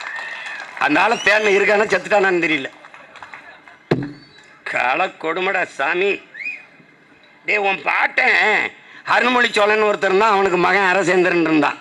உலகத்தில் பல நிலப்பரப்புகள் என்று 3வது பெரிய வல்லரசை நிறுவிய நம் பாட்டங்க, நம் இன முன்னோர்கள். 29 வருஷம் தான் நான் நாட்டான் இருக்கேன், 29 ஆண்டு தான் இருக்கேன். அதுக்குள்ள இவ்வளவு சாதிச்சிருக்கேன். இந்திய கடல் இருக்குல்ல, லேக், அது சோழன் லேக்னு தான் வரலாற்றில் குறிப்பு இருக்கு. சும்மா கப்பல் ஓட்டி படகு விளையாடுற மாதிரி ஓடி கப்பல் ஓட்டி விளையாடி கொண்டிருந்தார்கள் குறிப்பு இருக்கு. அவனே 29 ஆண்டுகள் இருக்கான். ஆனா இவங்க 60 ஆண்டுகளா அவன் நாட்டுக்கு வீட்டுக்கு பட்டா போட்டு கொடுத்த மாதிரி இந்த நாட்டை வச்சுக்கிட்டு பண்ற சேட்டை. நீ ஒண்ணு இல்ல ராஜா, நீ உன் மதிப்புமிக்க ஓட்டை நோட்டுக்கு விற்கிறாய், அந்த ஓட்டை வாங்கி அவன் நாட்டை விற்கிறான். நோட்டை வாங்கி கொண்டு நீ ஓட்டை விற்கிறாய், அந்த ஓட்டை வாங்கி கொண்டு அவன் நாட்டை விற்கிறான். That's all your honour. வேற என்ன இங்க இருக்கு? நீ தொடர்ந்து செய்து கொண்டிரு. உனக்கு சாராயம் குடிச்சால் செத்தா எரிக்க சுடுகாடு. பார்த்துக்க, கருணாபுரத்துக்கு போ, கள்ளக்குறிச்சியை பாரு. நான் சொல்லும் போது நீ சிரிச்ச. சாதி மதம் வச்சிருக்க, வெட்டிட்டு குத்திட்டு செத்தா புதைக்க சுடுகாடு. அதுவும் பல சாதிக்கு இல்லை, ஒரு சில சாதிகளுக்கு தான் இருக்கு. கிடையாது. என்ன வச்சிருக்க? பேச்ச கேட்டு மல்லாக்க போய் படு, ஆழ்ந்து யோசி. நீ போயிருவ, உன் பிள்ளைக்கு என்ன விட்டுட்டு போற? இதே சாராய கடைய, இதே இந்த கொடுமையான ஆட்சியாளர்கள்ட்ட விட்டுட்டு போற. எம்பிஏ, எம்காம், பிஇ படிச்சவன், எம்இ படிச்சவன்லாம் வாட்ச்மேன் வேலைக்கு 400 பேர் விண்ணப்பிச்சிருக்காண்டா. வாயில் காவலர் வேலைக்கு ஒரே ஒரு முறை உங்க அண்ணன் ஆட்சியை கொடு, ஒரே ஒரு முறை. அவரவர் வாழ்விடத்திலேயே அரசு வேலையை தர்றனா இல்ல மட்டும் பார். நான் எத்தனை முறை சொல்றேன், நீ நம்ப மாட்டேங்கிற. படித்தவர் படிக்காதவர் அனைவருக்கும் அரசு வேலை. இனி படிக்காதவரை இல்லை என்ற நிலையை உருவாக்குவது எங்களின் அடுத்த வேலை. விக்கிரவாண்டி வேளாண்குடி மக்கள் நிறைந்திருக்கிற நிலம், இங்க போடுவோம் பண்ணைய, சேமிப்பு கிடங்க கட்டுவோம், என்ன வரும் மண்ணாய்வு செய்வோம். என்ன வரும்? கரும்பு. போறா 2000 ஏக்கர்ல கரும்பு கட்ட. அங்க தொழிற்சாலை, கரும்புல இருந்து வெள்ளம் தயாரிக்கிற தொழிற்சாலை, நாட்டு சக்கரை, எத்தனால் பெட்ரோல் தயாரிக்கிறான் பிரேசில் கரும்பு சக்கையிலிருந்து. கரும்பு சக்கையிலிருந்து சாப்பிட்ற தட்டு தயாரிக்கிற தொழிற்சாலை, கரும்புல இருந்து எத்தனை பெட்ரோல் தயாரிக்குது அந்த தொழிற்சாலை. 6.5 கிலோமீட்டர்ல போடுறா, அவன் வாழ்விடத்தில் போடுறா. இந்த பெரிய கட்டடம் கட்டியா? சீட்ல கட்டிட முடியாது. இந்த இண்டஸ்ட்ரியை கட்டி வேலை செய்ய முடியாதா? கரும்பை வெட்டி கரும்பை போட்டு ஆலையில காய்ச்சறதுக்கு எதுக்குடா எஜுகேஷன்? எதுக்குடா கல்வி? எத்தனை டன் வெள்ளம் காய்ச்சிருக்கு எண்ணெய் அடுக்கத்தாண்டா படிச்சவன் தேவை. படிச்சவனுக்கு வேலை, படிக்காதவனுக்கு வேலை, அரசு வேலை, அவ்வளவுதானே. இதை செய்ய முடியாதா? கற்பனையில வச்சுட்டு பாருங்க சீமான். சாத்தியமில்லாத ஒன்றை சாத்தியப்படுத்துவதற்கு பேர் தாண்டா புரட்சி. நாங்கள் சாதாரணமானவர்கள், ஆனால் அசாதாரணமான ஒன்றை கனவு காண்பவர்கள் என்கிறான் சேகுவேரா. நாங்கள் சாதாரணமானவர்கள், ஆனால் அசாதாரணமான ஒன்றை கனவு காண்பவர்கள்.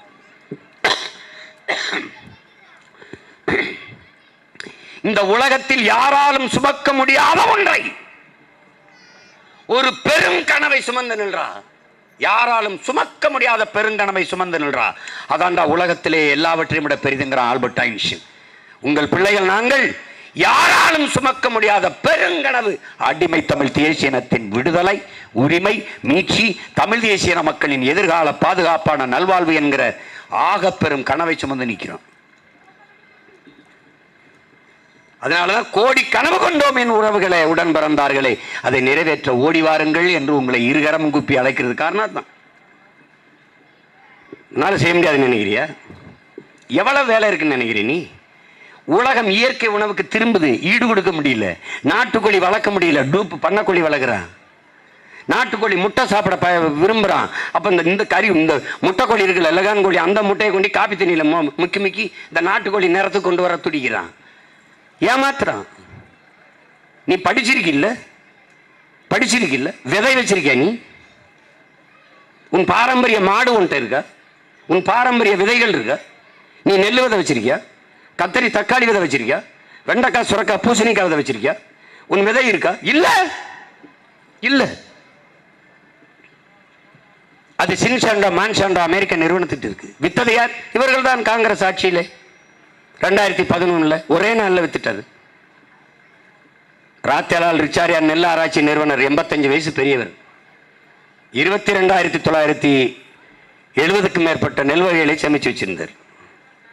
ஒரே நாளில் எடுத்து கொடுத்துருச்சு சின்சாண்டோ நிறுவனத்துக்கு இந்தியா. 2 பேர் தான் இந்தியாவில் அழுதார்கள். ஐயோ எல்லாம் போச்சுன்னு. ஒன்னு ராத்தேலால் ரிச்சாரியா, இன்னொன்னு எங்க அப்பா நம்மாழ்வார். 2 பேர் தான். இவனுக்கு எதை பத்தி கவலை இருக்கு? மஞ்சள் உன்ட்ட விளையுதுலடா, மஞ்சளுக்கு ரைட்ஸ் வச்சிருக்க, பேட்டன் ரைட்ஸ், காப்புரிமை வச்சிருக்க? இல்ல. மஞ்சள் ஏதாவது நீ மருந்து கண்டுபிடிக்க முடியும்னு நினைக்கிற? இல்ல. வேப்ப மரத்தையும் வித்துட்டான். அந்த காப்புரிமையை வேற ஜெர்மனுக்கு கொடுத்துட்டான். இங்க இருந்து ஒரு மகன், நம்ம தகப்பன் நம்மாழ்வார், அந்த கான்ஃபரன்ஸ், அந்த மாநாடு நடக்கிற இடத்துல போய் நின்று வேப்பங்குச்சி வச்சு பல்லு விளக்கிட்டு இருக்காரு. What is this? ஒருத்தன் கேட்கிறான். Brushing, teeth brushing, paste inside the brush. யாரு? வேப்பங்குச்சிகளே இருக்குன்றாரு, இன்சைடு த பிரஸ். அப்போ தர்க்கம் வரும்போது சொல்றாரு, உன் பிரஸ் கீழே போடு, என் பிரஸ்ஸையும் கீழே போடுறேன், அதில் ஏதாவது ஈ இரும்பு உட்காருதான் பாரு, என் பிரஸ்ஸை கீழே போடுறேன், ஈ இரும்பு வந்து உட்காரும். அவர் தர்க்கம் பண்ணுறாரு, டே உங்களுக்கு மேரியம்மா மாதிரி எங்களுக்கு மாரியம்மாடா, எங்களுக்கு இதாண்டா எல்லாம், நாங்கள் அம்மைக்கு தான் வந்தால் எங்கள் வீட்டு வாசலில் கட்டுவோம்டா, அது எங்களுக்கு தெய்வம்டா, எங்ககிட்ட கொடுங்கடான்னு சண்டை போட்டு வாதிட்டு அந்த காப்புரிமை ஜெர்மனுக்கு போகாமல் திருப்பி பெற்று வந்த ஒரு தகப்பன் இருக்கான்னா நம்ம அப்பா நம்மாழ்வார் தான். இவனுக்காவது இதுமா ஏதாவது ஒரு அக்கறை இருக்கா அவங்களுக்கு? விதையை தொலைத்து விட்ட நாடு எப்படா மீளும், எழும், வளரும், வாழும்? சொல்லு, எப்படி வளரும், வாழும்? பறவையை பற்றி உனக்கு கவலை இல்லை, கொக்கை பற்றி கவலை இல்லை, சிட்டை பற்றி கவலை இல்லை, குருவியை பற்றி கவலை இல்லை, காக்கையை பற்றி, இதையெல்லாம் விதை பரப்பும் தூதுவர்கள் என்ற ஒரு எண்ணமே உனக்கு இல்லை. நீ கையில வச்சு பாரு, மண்புழுவத்தோட நீ கூச்சப்படுவ, அப்படி நெளியும், ஒரு பார்க்க அழுக்கா தெரியும், அசிங்கமா இருக்கும். பார்க்கும்போது இப்படி அருவருப்பாக இருக்கிற இந்த மண்புழுங்கிற உயிரினம் இந்த உலகத்திற்கு, இந்த மானுட சமூகத்துக்கு செய்கிற பணியை உலகத்தில் எந்த உயிரினமும் செய்யலைங்கிறான் ஒரு அறிஞன். என்ன சொல்றான்? 40,000 முறை தன் வாழ்நாளில் இந்த பூமியை உழுகுதரா இந்த மண்புழு. உழவனின் நண்பனுங்குது. மேலே மண்ணை தின்ட்டு கீழே கழிவு போடும், கீழே மண்ணை தின்ட்டு மேலே கழிவு போடும்.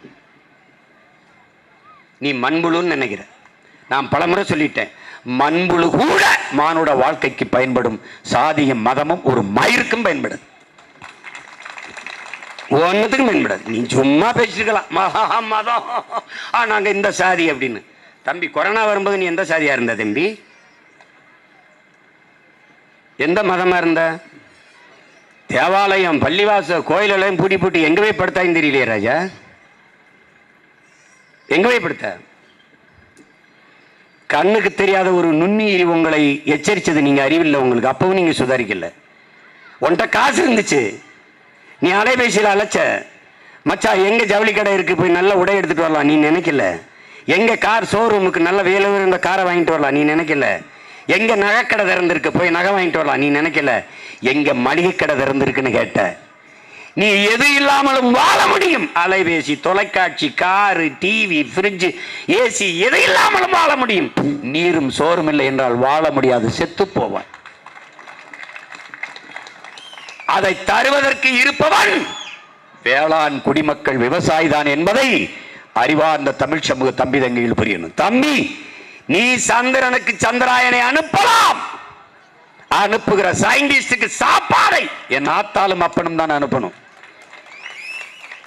விண்வெளியில் பறக்க விடலாம் விஞ்ஞானி, விஞ்ஞானிக்கு சோரை விவசாயி தான் அனுப்பணும். இந்த அடிப்படையை நீ கற்றுக்கொண்டால் அண்ணன் பேசுகிற அரசியல் உனக்கு புரியும். இவர்கள் உன்னை ஏமாற்ற நினைப்பார்கள், நாங்கள் எல்லாவற்றையும் அதிலிருந்து மாற்ற நினைக்கிறோம். பணம் இருந்தா அரசியல் செய்யலாம்னா பணக்காரன் தானடா அதிகாரத்துக்கு வருவான்.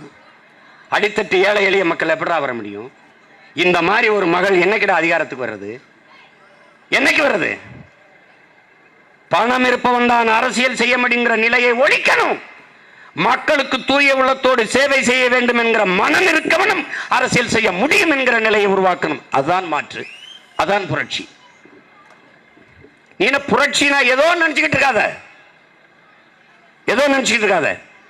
ஒவ்வொரு மனிதனும் அன்றாடம் தன் கைகளால் நிகழ்த்தப்படக்கூடிய நிஜம்தான் புரட்சி.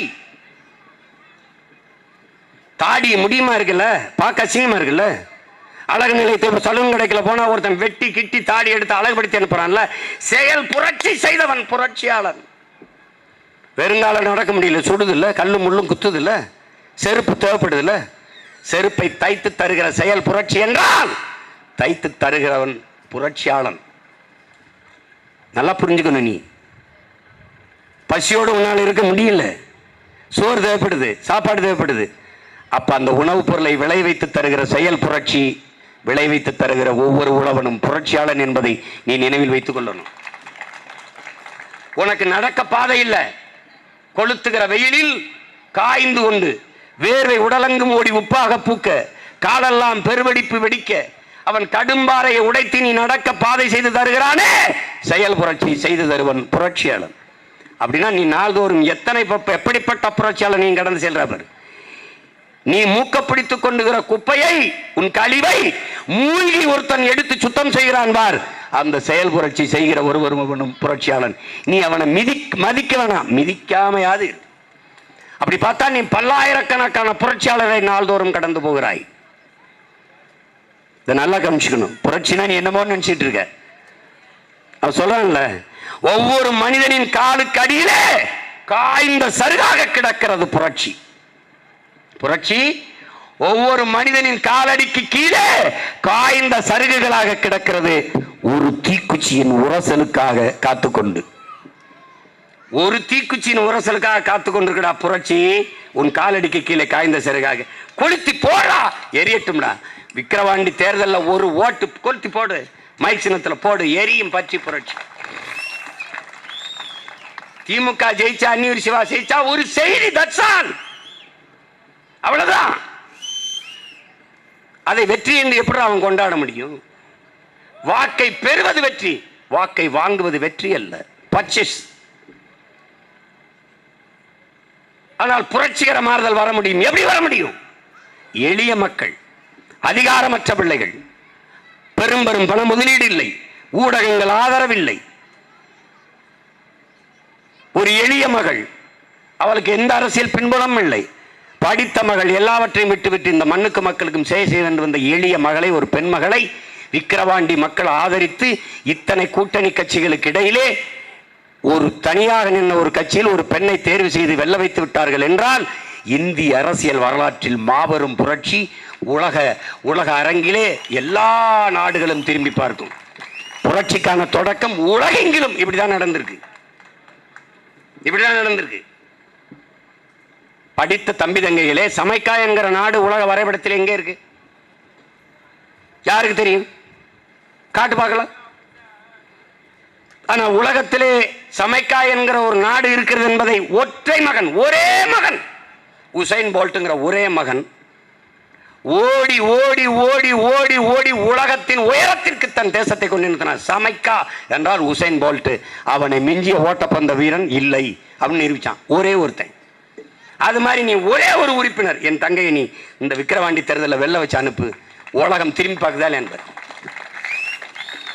தமிழர் என்ற இனம் உண்டு, தனித்தேவருக்கு ஒரு குணம் உண்டு. மானமும் உயிர், மானமும் வீரமும் அவருக்கு உயிர் என்று இந்த விக்கிரவாண்டி தேர்தலில் காட்டு. மானமும் வீரமும் அவனுக்கு உயிரிடா. போட்டாண்டா, ஓட்ட போட்டாண்டா, வாங்கினான் காசு 20,000 வாங்கினான். நோட்டை விட எனக்கு நாட்டை தாண்டா, நாடு தாண்டா எனக்கு முக்கியம், நாட்டின் நலன் தாண்டா முக்கியம் போட்டான்னு நீ போட்டு காட்டு, ஒரு தடவை காட்டு. எங்களை போல பேரன்பு கொண்டு உங்களை காதலிக்க இனிமே எவனாவது பிறந்து வந்தாதான். எங்களை போல உங்களோடு பேரன்பு கொண்டு உங்களை நேசிச்சு நிற்கிற பிள்ளைகள் எவனுமே கிடையாது, எவனுமே கிடையாது. ஏன் இவ்வளவு அக்கறை? உங்களோடு பிறந்துட்டோம், உங்க வயிற்றிலிருந்து வந்துட்டோம், விட்டுட்டு போக முடியாது. நீங்க போடுங்க, போடாம போங்க, மறுபடியும் வருவோம், விடுங்க, மறுபடியும் வருவோம். ஏன் எங்களுக்கு போடாம இருக்கிறது உங்க கடமைனா, உங்களுக்கு வேலை செய்யறது உங்களோடு இன்னும் உங்களுக்காக போராடுவது எங்க கடமை. அதை நாங்க தொடர்ந்து செய்வோம். அவன் சொல்றான்ல, ஆத்துக்குள்ள ஒரு தேல் விழுந்துருச்சு. ஒரு ஞானி அவர் என்ன பண்றாரு, இந்த தேலை எடுக்கிறாரு, கொட்டுது, கரையில் விடுறாரு, மறுபடியும் தண்ணிக்குள்ள போகுது, தத்தளிக்குது, மறுபடியும் எடுத்து விடுறாரு, கொட்டுது, மறுபடியும் தண்ணிக்குள்ள போகுது, மறுபடியும் எடுத்து விடுறாரு, கொட்டுது. சிஷ்யன் கேட்கிறான், சீடன், குருவே, அதுதான் நீங்க தொடும்போதெல்லாம் கொட்டுது இல்லை, அப்புறம் எதுக்கு அதை பிடிச்சு பிடிச்சு கரையில் விடுறீங்க? அதை அப்படியே விட்டுற வேண்டியதானே அப்படின்னு. கொட்டுவது என்பது அதன் இயல்பு, எடுத்து கரையில் பாதுகாப்பாக விடணுங்கிறது என் இயல்பு. அதனால போடுறதும் போடாது என் மக்களின் உரிமை உணர்வு. ஆனால் அவர்களுக்காக போராடணுங்கிறது என் பிறவி கடன். அதனால நான் செஞ்சிருவேன், நாங்கள் செஞ்சிருவோம், என் தம்பி தங்கைகள் செஞ்சிருவோம். இத்தனை தேர்தலில் என்னைக்கு என்னை வெல்ல வச்சிருக்கீங்க? ஒன்றும் இல்லை. ஆனால் நான் ஒதுங்கி நின்ட்டேனா? வென்றால் அப்படியே பதவியில் இருப்பான், தோற்றால் விலகிடுவான் அப்படின்னா அது மாதிரி ஒரு கோழைத்தனம் உலகத்தில் கிடையாது. அது மாதிரி ஒரு கோழைத்தனம் கிடையாது. தோல்வியில் தான் அதிக உற்சாகத்தை பெற்று அதிக வீரியமாக நாங்கள் வேலை செய்வோம். 8 விழுக்காட தொட்டிருக்கோமா, 16 ஆக்க நினைப்போம், 16 24 ஆக்க நினைப்போம், 24 44 ஆக்க நினைப்போம். அதுதான் எங்களுடைய கனவு, இலக்கு. இந்த நாட்டை எப்படி மாற்றி படைக்க வேண்டும் என்கிற கனவு எங்களுக்கு இருக்கு. அது எனக்கானதல்ல, என் முன்னவர்கள், இது பல ஆயிரம் ஆண்டுகளாக என் இனமனவர்கள் தூக்கி சுமந்தது. அந்த கனவை எங்கள் உயிர் தலைவன் தூக்கி சுமந்தான், அவன் எங்களுக்கு கையளித்தான். கோட்பாடு கொள்கைகள் புதிதல்ல. குடிதலி கோலோச்சு மாநில மன்னன், அடிதலி நிற்கும் உலகு. என்ன அர்த்தம்? ஒரு குழந்தை அழும்போது ஒரு தாய் எப்படி தன் குழந்தைக்கு, பெற்ற குழந்தைக்கு குறிப்பறிந்து சேவை செய்வாளோ, இந்த நேரம் என் பிள்ளைக்கு பசிக்கும் என்று பால் ஊட்டுவாளோ, இந்த நேரம் உறக்க வரும் என்று தொட்டிலில் தாளாட்டுவாளோ, எப்படி தாய் தன் குழந்தைக்கு குறிப்பறிந்து சேவை செய்வாளோ, அப்படி குடிகளின் தேவையிருந்து, நாட்டு மக்களின் தேவையிருந்து சேவை செய்கிற அமைச்சை, மன்னனை உலகம் போற்றி தொழும் என்கிறான் வள்ளுவ பெருமகனார். அப்படிப்பட்ட ஆட்சியை நான் செய்யணும்னு நினைக்கிறோம். முறை செய்து காப்பாற்றும் மன்னன் மக்களுக்கு இறை என்று வைக்கப்படும். துணிவுடைமை, தூங்காமை, கல்வி, இவை மூன்றும் நீங்கா நிலநாள்பவர்க்கு. அஞ்சாமை, அறிவு, ஊக்கம், ஈகை, இந்நான்கும் எஞ்சாமை வேந்தருக்கு அழகு. எல்லாமே பாடி வச்சுட்டு போயிட்டான். நாங்க புதுசா ஒரு கோட்பாடு, தத்துவம், தத்துவம்லாம் வகுத்துக்கிட்டு ஒன்றும் செய்ய வேண்டியதில்லை. அவன் சொன்னது செஞ்சா போதும். வேளாண்மையா உழுதுண்டு வாழ்வாரை வாழ்வார் மற்றெல்லாம் தொழுதுண்டு பின் செல்பவர். சுழன்று மேற்பின்னது உலகம் அதனால் உழந்தும் உழவே தலை. இருந்தோம்பி இல்வாழ்வதெல்லாம் விருந்தோம்பி வேளாண்மை செய்தல் பொருட்டு. உழவினார் கைமடங்கின் இல்லை விளைவதும் விட்டேம் என்பார்க்கும் நிலை. அப்படின்னா என்ன? எதுவுமே வேணாம், அம்மா வேணாம், அப்பா வேணாம், மனைவி வேணாம், மண்ணாசை வேணாம், பொன்னாசை வேணாம், மக்களாசை வேணாம், பற்றற்று போற்ற போன துறவி கூட உழவன் கைமடங்கி படுத்து விட்டால் வாழ முடியாதுதான். அதான் உழவினார் கைமடங்கின் இல்லை விளைவதும் விட்டேம் என்பார்க்கு நிலைன்றான். உழுவார் உழுவார் உலகிற்காணி அட்டாற்றாது எழுவாரை எல்லாம் பொறுத்துங்கிறான். அவன் தான்டா மையா, அவனை பிடிச்சதான பூரா. நான் என்ன புதுசா தத்துவம் வகுத்துட்டு கோட்பாடை வகுத்துக்கிட்டுலாம் ஒன்றும் வேலை செய்ய வேண்டியதில்லை. இருக்கிறத செயல்படுத்தினா போதும். தமிழனுக்கு அறிவுக்கு பஞ்சமா? செயல்படுத்த தான் ஆளுக்கு பஞ்சம். இப்படி ஒரு 10 குரலை ஸ்டாலினையும் அந்நியூர் சிவாவையும் பேச சொல்லு, என் தங்கச்சியும் பேச சொல்கிறேன். எதையாவது ஒன்று பேச சொல்லு பார்ப்போம். தமிழர்னா யாரு, வரலாறுனா என்ன, திராவிடம்னா என்ன, ஏதாவது சொல்ல சொல்லு. கடைசிக்கு திராவிடம்னா கல்யாணம்னு. அன்னைக்கு ஒரு தம்பி பேசுகிறேன், எங்கடா போயிட்டா காணோம்னு. சும்மா திராவிடத்துக்கு போனேன். திராவிடத்துக்கு போனியா? திராவிடம்னா அதானே நண்பனுக்கு கல்யாணம். கல்யாணத்துக்கு போகிறதுக்கு திராவிடத்துக்கு அண்ணே முதல்வர் ஸ்டாலின் சொல்லியிருக்காருண்ணே, திராவிடம் திராவிடம் என்று கேட்கிறார்களே அவர்களுக்கு சொல்லுவேன் இந்த கல்யாணம் தான் திராவிடம்னு. ஓ, இதுதானே கல்யாணம் தான் திராவிடமா? என் பங்காளி வடிவேல் சொல்லுவார்ல, பாரதியாரா பாரதி ராசாவா, அவரே கன்ஃபியூஸ் ஆயிட்டார் ஐயோ அப்படின்னு. அவங்களுக்கு என்னன்னே தெரியல. பல காலம் வண்டி ஓட்டிட்டாங்க, என்னன்னே தெரியல. இப்ப அறிவார்ந்த தமிழ் சமூக மக்கள், என் தம்பி தங்கிகள், ஆழ்ந்து தெளிந்து நீங்க சிந்திச்சு இந்த தேர்தலை அணுகணும். வாக்கு என்பது ஜனநாயகத்தில் மக்களாட்சி தத்துவத்தை ஏற்றுக்கொண்டதில் வலிமை மிக்க ஆயுதம். அதை அநீதிக்கு எதிராக நீங்கள் ஏந்தணும். ஊழல் லஞ்சத்திற்கு எதிராக ஏந்தணும். ஊழல், லஞ்சம், பசி, பஞ்சம், கொலை, கொள்ளை, சாதிய இழிவு, தீண்டாமை, அடக்குமுறை, ஒடுக்குமுறை, மதுமத போதை, பெண்ணி அடிமைத்தனம், இது ஏதுமற்ற ஒரு தேசம் படைக்க நீங்கள் உங்கள் வலிமை மிக்க ஆயுதத்தை, வாக்கு என்ற ஆயுதத்தை தூக்கணும். கல்வி, கல்விக்கேற்ற வேலை, வேலைக்கேற்ற சம்பளம், அதை கொண்டு வாழ்கிற பெருமை மிக்க வாழ்வு. 5க்கும் 10க்கும், அரிசிக்கு வேட்டிக்கும், 100க்கும் 1000க்கும் கையேந்தாத ஏழை வறுமை நிலையில் இல்லாது நம் மக்களை மீட்டெடுக்கணும். இலவசம்ங்கிற சொல்லை ஒழிக்கணும். அது தன்மான இழப்பு. இலவசம் பெற வேண்டிய ஏழ்மை வறுமை நிலையில்லாத நம் மக்களின் வாழ்க்கை தரத்தை உயர்த்தணும். எல்லாருக்கும் வேலை கொடுக்க முடியும். வேளாண்மையை முன்னிறுத்தி கட்டமைத்தால் வேலை இல்லை என்று எவரும் சொல்ல முடியாது. அண்ணன் சொல்றேன் பாரு, ஒரு பனை மரம், அடர்த்தியா பனை மரம் தொழிற்சாலை, பதநீர், கருப்பட்டி, பனங்கற்கண்டு, நல்லா கவனிச்சுக்க. பனை ஓலையிலிருந்து கொட்டான், பொட்டி, பாய் எல்லாம், பனை நாரிலிருந்து கட்டில், கயிறு எல்லாம், எல்லாமே இருக்க முடியும். நொங்கு பதப்படுத்துகிறோம், பனங்கிழங்க பதப்படுத்துகிறோம். பனங்கிழங்கு மாவு, மைதா அதை விட சிறந்த மாவு. அதில் ரொட்டி சொல்லலாம், சப்பாத்தி சொல்லலாம், களி கிண்டி சாப்பிடலாம், எல்லாம் செய்யலாம். இதையெல்லாம் என் தலைவன் செய்து காட்டினார். பனம் பழத்திலிருந்து மிட்டாய் இல்லை, அந்த சாறை எடுத்து மிட்டாய் செய்து விற்கலாம். எவ்வளவோ செய்யலாம். தன் உடலிலே எல்லாவற்றையும் பயன்பாட்டுக்கு தருகிற ஒரு உயிர் இருக்கிறது என்றால் அது பனைதான். எல்லாவற்றையும் பயனுக்கு தரும். அங்க ஒரு தொழிற்சாலை, அது ஒன்றாலும் செய்ய முடியாதா? இந்த சீமை சரக்கை ஒழிச்சிட்டு கல்லுக்கடையை திறந்து விட்டோன்னா அழகா இருக்கும் நாடு. எந்த பயலும் சொத்த வைக்க மாட்டான், குடிச்சிட்டு சாக மாட்டான். 2 லிட்டருக்கு மேல குடிக்கிற ஒரு ஆளை சொல்றா பார்ப்போம். ரொம்ப பெரிய மொடா குடியாரனா தான் 3 லிட்டர் குடிப்பான், அவ்வளவுதான் குடிப்பான். எப்படி சீமான் சொல்ற? பிறந்து வளர்ந்ததே அங்கே இருந்து தான். கல்லூரிக்கு போகும்போது கல்லு குடிச்சிட்டு போனவனை பத்தியாடா நான் தான். நான் மட்டும் இல்லை, எங்க அண்ணன் நம்பி எல்லாரும். இந்த எங்க அண்ணன் உட்காந்துருக்கேன். இப்போ எங்க அண்ணன் இருக்கா? எங்கடா ரவி அண்ணே? எங்க இருக்கிறது? உலகத்தில் காலேஜ் கல்லூரி வாசலில் கல்லுக்கடை வச்சு பார்த்துருக்கீங்களா?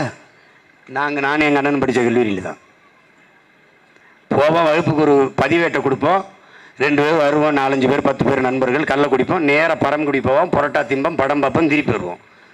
மாலையில் கபடி விளையாட போவோம். ஊருக்கு ஊர் விளையாட போகிறது. மச்சான் நான் விளையாண்டு கொடுப்போம். என்னடா மச்சான் வேணும்? ஒன்றும் இல்லை மச்சான், கல், புரோட்டா, படம், டிக்கெட்டு 10 ரூபா தான். அப்போ விளையாண்டு கொடுத்து ஜெயிச்சுட்டு பரிசை வாங்கிட்டு படத்துக்கு போவோம். இதே தான் வேலை. இப்போ என்ன படிச்சிருப்போம்? நல்லா தான் படித்தோம். அப்போ கல் உணவின் ஒரு பகுதி, இதவர்களால் திறந்து விட முடியாது. அதாவது எனக்கு நாட்டு மக்களின் நலன் தான் முக்கியம், வேளாண்குடி மக்களின் நலன் தான் முக்கியம். பனை பயன்பாட்டுக்கு இல்லாதனால 100 ஆண்டு கால பனை, 100 ஆண்டுகளை தாண்டிய பனை 100 ரூபாய்க்கு விற்கப்படுது. அதை செங்கல் காலவாக்கி வெட்டி ஏற்றுறான். பனை என்பது நமக்கு பயன்படாது. நாம் நட்டு வச்சா என் பிள்ளைகளுக்கு தான் பயன்படும், என் சந்ததி தான் பயன்படும். மற்ற எல்லா மரங்களும் நாமளே பயனை அனுபவிக்க முடியும், பனை அனுபவிக்க முடியாது. அதனால உங்கள் பிள்ளைகள் பல கோடி பனை திட்டம், 10 ஆண்டு பசுமை திட்டம் என்கிற திட்டத்தை கொண்டு வர போகிறோம். மரம் நடுதல் வளர்த்தலை மக்கள் இயக்கமாக மாற்ற போகிறோம். என் பள்ளி பிள்ளைகள், என் கல்லூரி என் பிள்ளைகள் 10 மரக்கன்றுகளை நட்டு வளர்த்து விட்டால் 10 மதிப்பெண்கள் கூடுதலாக போடணும். Practical mark. 100 மரக்கன்றுகள் என்றால் சிறந்த தமிழ் தேசிய குடிமகன் குடிமகள் விருதை கொடுத்து ஊக்குவிப்பேன். இவர்களைப் போல கள்ளச்சாராயம் கொடுத்தவனுக்கு 10 லட்சம் கொடுக்கும்போது 100 மரக்கன்றுகள் வளர்த்த என் பிள்ளைக்கு நான் 10 லட்சம் கொடுக்கக்கூடாதா? கொடுப்பேன். கிளீன் இந்தியா கொண்டு வந்த மோடி போல நான் கிரீன் இந்தியா மாதிரி கிரீன் பசுமை தமிழகம் கொண்டு வந்து நான் நட்டு வளர்த்து பச்சை போர்வையால் என் தாயகத்தை போர்த்துறோன்னா இல்லையான்னு. அதெல்லாம் என்ன இருக்கணும்? அன்பு இருக்கணும், மண்ணை நேசிக்கணும். இது மண்ணல்ல என் தாயின் மடி என்கிற புரிதல் இருக்கணும். இது பூமி அல்ல என் சாமி, இது நிலம் அல்ல என் தாய் என்கிற எண்ணம் வந்ததுன்னா நீ நேசிப்ப. அதை புரிந்து கொண்டு என் அன்பு தம்பி தங்கிகள், அறிவார்ந்த எனது பெற்றோர்கள், உங்கள் பிள்ளைகள் எங்களுடைய ஆதங்கத்தை, ஆழ்மனதில் எங்களுக்கு இருக்கிற அந்த பேரார்வத்தை, இந்த மண்ணை மக்களை நாங்கள் நேசிக்கிற இந்த நேசத்தை புரிந்து கொண்டு உங்கள் மதிப்புமிக்க வாக்கை எளிய பிள்ளைகள் எங்களுக்கு தந்து வெற்றி பெற செய்யுங்கள். அவர்களின் வெற்றி வழக்கமானது, எங்களின் வெற்றி வரலாற்றில் புரட்சிகரமானது.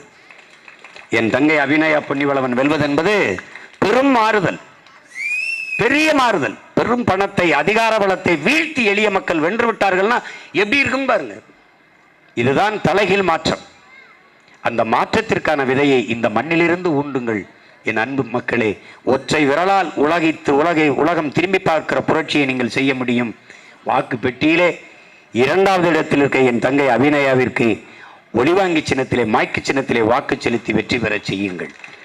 இது என்னுடைய வெற்றி, என் தங்கையின் வெற்றி, நாம் தமிழர் கட்சியின் வெற்றி என்று பாராது உங்களின் வெற்றி, தன்மானமிக்க தமிழ் பேரினத்தின் வெற்றி என்ற கருத்திலே நீங்கள் இந்த தேர்தலில் மைக்கு சின்னத்தில் வாக்கு செலுத்தி என் ஆறுயிர் தங்கை அபிநயா பொன்னிவளவன் மருத்துவர் அவர்களை வெற்றி பெற செய்து தமிழக சட்டசபைக்குள் அனுப்புங்கள். இந்த நாட்டின் எதிர்காலத்தை, நல்ல எதிர்காலத்தை உருவாக்குங்கள். நாம் தமிழர் கட்சிக்கு வாக்களியுங்கள். நாளைய தலைமுறைக்கு வாழ்வழியுங்கள். புரட்சி எப்போதும் வெல்லும். உங்கள் பிள்ளைகள் எங்களின் வெற்றி அதை சொல்லும். இலக்கு ஒன்றுதான், இனத்தின் விடுதலை. இனம் ஒன்றாவோம், இலக்கை வென்றாவோம். தமிழ் தாய் வாழ்க, தலைவர் பிரபாகரன் வாழ்க, நாம் தமிழர்.